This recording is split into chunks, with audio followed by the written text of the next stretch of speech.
معمولی شخصیت ہے، خلیفہ ثانی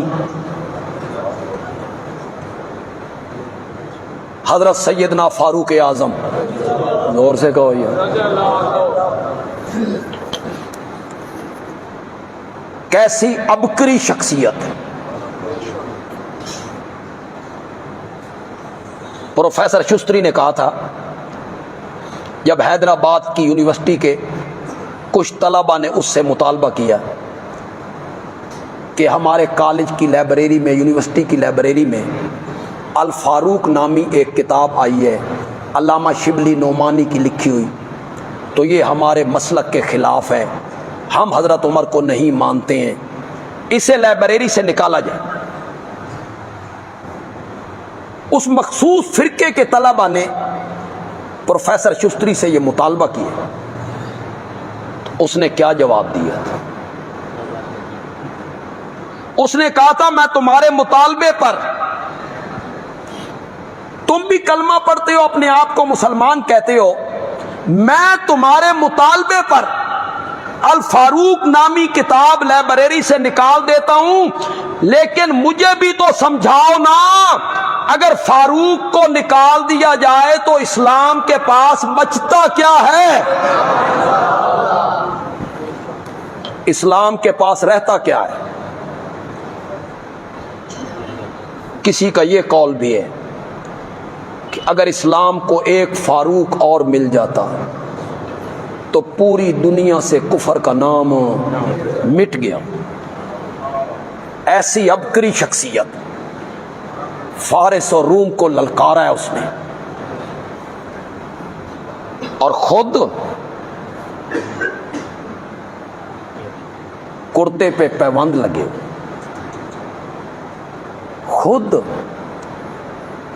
قحط کے زمانے میں گھی والی روٹی کھانے کے لیے تیار نہیں، میری رعایا کو نہیں مل رہی، میں نے بھی گھی لگی روٹی استعمال نہیں کر۔ خود ایک ملک کا سفیر آیا، اس نے پوچھا تمہارے امیر المومنین کا دفتر کہاں ہے؟ انہوں نے کہا ہمارے امیر المومنین کا دفتر کوئی نہیں، مسجد نبوی میں بیٹھے ہوں گے، وہی دفتر ہے، وہی عدالت ہے، وہی فیصلے ہوتے ہیں، وہی وفد آتے ہیں، وہی سب کچھ ہوتا رہتا۔ وہ آیا تو وہاں حضرت عمر نہیں تھے۔ اس نے کسی سے پوچھا امیر المومنین کہاں ہیں؟ اس بندے نے بتایا کہ ابھی اس رستے سے باہر نکل گئے۔ اس نے کہا ابھی اس رستے سے باہر نکل گئے؟ اس کے آگے ہاتھیوں کی قطار نہیں ہوتی، پھر اونٹوں کی لائن نہیں ہوتی، پھر گھوڑوں پہ سوار نہیں ہوتے جو آگے آگے چلے؟ اس نے کہا نہیں، امیر المومنین اکیلے شہر سے باہر نکل گئے۔ ریاست مدینہ کا نعرہ لگانا آسان ہے، کام بڑا مشکل ہے۔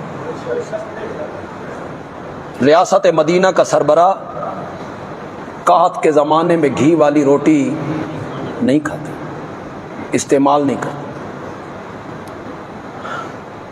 وہ رات کو گلیوں میں پہرا دیتا،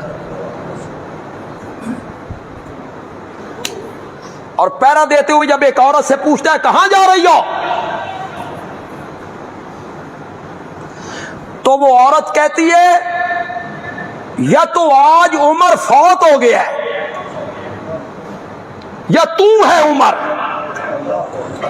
اس لیے کہ خلافت عمر میں کوئی آدمی کسی عورت سے یہ سوال کر کیسے سکتا ہے؟ امن ہے۔ وہ باہر نکلا تو اس نے دیکھا کہ ایک درخت کے سائے میں اینٹ کا سرہانہ بنا کے حضرت عمر میٹھی نیند سو رہے۔